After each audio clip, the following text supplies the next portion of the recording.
Donc, grand 3, première approche de l'évaluation d'action, qu'on appelle modèle d'actualisation des dividendes. Alors, pourquoi est-ce qu'il s'agit d'une première approche ici, hein, on a une petite étoile. Il s'agit en fait d'une première approche parce que ce thème sera approfondi plus tard dans le programme de l'UE. Donc, en fait, on a toute une partie du programme, à savoir la troisième partie, qui concerne l'évaluation d'entreprise et donc l'évaluation d'action. Mais ici, c'est donc une première approche pour se familiariser un peu avec ces notions. Premier modèle, c'est le modèle d'Irving Fisher. Alors, dans ce modèle, hein, on a ce qu'on a vu juste avant, à savoir que la valeur d'une action est égale à la somme de ses dividendes futurs actualisés. Donc, vous voyez, on a donc la valeur de l'action aujourd'hui, donc en 0, V0, égale à dividende 1 actualisé, hein, puisque c'est le dividende 1, je vais le toucher a priori dans un an, donc je l'actualise sur un an, auto RCP comme on a vu. Le dividende 2 actualisé sur 2 ans, et ainsi de suite jusqu'au dividende N actualisé sur N années. Et le tout, hein, à chaque fois, le taux d'actualisation, c'est le RCP.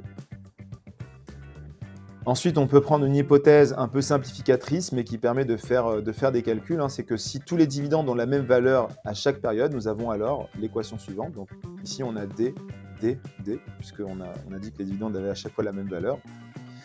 Et quand les dividendes ont la même valeur, on peut écrire de manière synthétique cette formule, comme ceci. Alors l'intérêt évidemment, hein, c'est de simplifier le calcul quand on a beaucoup de dividendes. Imaginez que vous preniez par exemple 10 années de dividendes, ou 15 années, ou 20 années, ou plus. Dans ce cas, vous comprenez que le calcul avec cette formule serait laborieux, et il est donc utile de prendre en compte ce calcul, cette formule qui revient bien évidemment exactement au même et qui diminue les risques d'erreur et le temps passé. Dernier cas de figure, hein, un peu particulier, mais qui en fait est peut-être le plus adapté quand on évalue une action, nous allons le voir par la suite, c'est de prendre un horizon infini. D'accord ? Donc un horizon infini, puisque par définition, je ne sais pas jusqu'à quand l'entreprise me versera des dividendes, puisque on parle de futur, de prévision, donc je ne sais pas quand cela s'arrêtera. Donc je prends de manière un peu arbitraire un horizon infini, et j'aboutis à cette formule très simplifiée, enfin très simple, hein, qui est la bonne formule. C'est la formule juste mathématiquement, mais vous voyez qu'elle est très simple à mettre en œuvre. Donc c'est dividende divisé par RCP. Ensuite, exemple du modèle d'Irving Fisher. Donc nous sommes fin d'année N et nous prévoyons les dividendes suivants. Donc on a 5 € en N plus 1, 5,5 € en N plus 2 et 6,2 € en N plus 3. Le coût des capitaux propres, donc ça c'est le RCP, est de 7%. Nous avons alors la valeur de l'action qui est de, on a l'équation suivante, hein, on applique de manière assez simple, hein, et qui est de 14,54 €. Ensuite, les dividendes prévus, donc ça, enfin deuxième cas de figure, les dividendes prévus sont constants, donc de N plus 1 à N plus 3, donc 5,5 € cette fois-ci. Et la valeur de l'action est alors de 14,43 €. Donc on a appliqué ici la formule simplifiée qu'on avait précédemment. Dernier cas de figure, on considère un dividende sur un horizon infini de 5 € et on obtient alors une valeur d'action de 71,43 €. Vous voyez, c'est assez simple d'application pratique, hein, c'est vraiment, a priori, c'est de l'application de chiffres, il n'y a pas de difficulté particulière à ce niveau.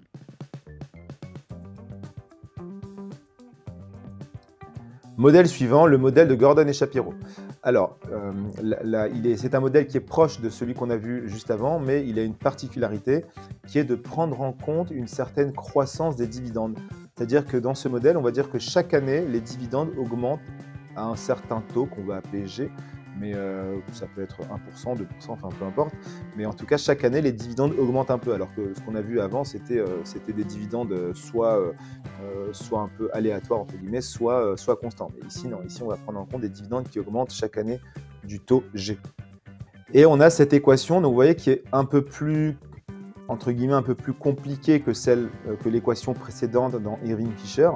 Donc ici, vous voyez, on est en période 1, donc on a D, on a le D on a des dividendes en période 1 qui est actualisé sur un an. Ensuite, on a le dividende de la période suivante qui est actualisé sur 2 ans. Mais vous voyez qu'on a un taux de croissance, le 1 plus G puissance 1, c'est le taux de croissance du dividende. Ensuite, j'ai à nouveau le même dividende donc de la troisième période qui est actualisé sur 3 ans. Mais cette fois-ci, le dividende, on a un taux de croissance de G sur 2 ans. Et ainsi de suite, jusqu'au dividende de l'année N qui est actualisé sur N années et avec un taux de croissance qui s'applique sur N-1 année. Alors, tout ça, encore une fois, on peut le représenter sous une formule synthétique qui est ici. Donc elle est un peu plus, encore une fois, elle est un peu plus complexe que celle qu'on a eu précédemment, mais c'est normal puisqu'on a cette fois-ci le taux de croissance. Donc elle est un peu plus complexe que celle de Dirling-Fisher. Et encore une fois, sur un horizon infini, on obtient cette formule qui, là encore, est plus simple. Donc vous voyez que les formules sont toujours plus simples lorsqu'on raisonne sur un horizon infini. Et par ailleurs, l'horizon infini est peut-être l'approche la moins arbitraire. Donc ce sera peut-être celle qui est à retenir souvent. C'est souvent celle qu'on retient. Donc un exemple du modèle de Gordon et Shapiro. Donc on prévoit cette fois-ci 5 € en N+1, puis 5% de croissance en N+2, N+3. Le taux d'actualisation est de 7% toujours.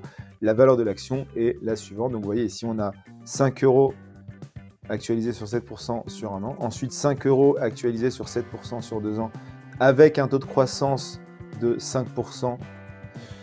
Et enfin, 5 € actualisés à 7% sur 3 ans, avec un taux de croissance de 5% qui s'applique cette fois-ci sur 2 années. Et on obtient 13,76 €. Formule synthétique qui donne bien évidemment le même résultat, toujours 13,76 €. Et ensuite, si on raisonne sur un horizon infini, on obtient cette formule donc qui donne 250 €.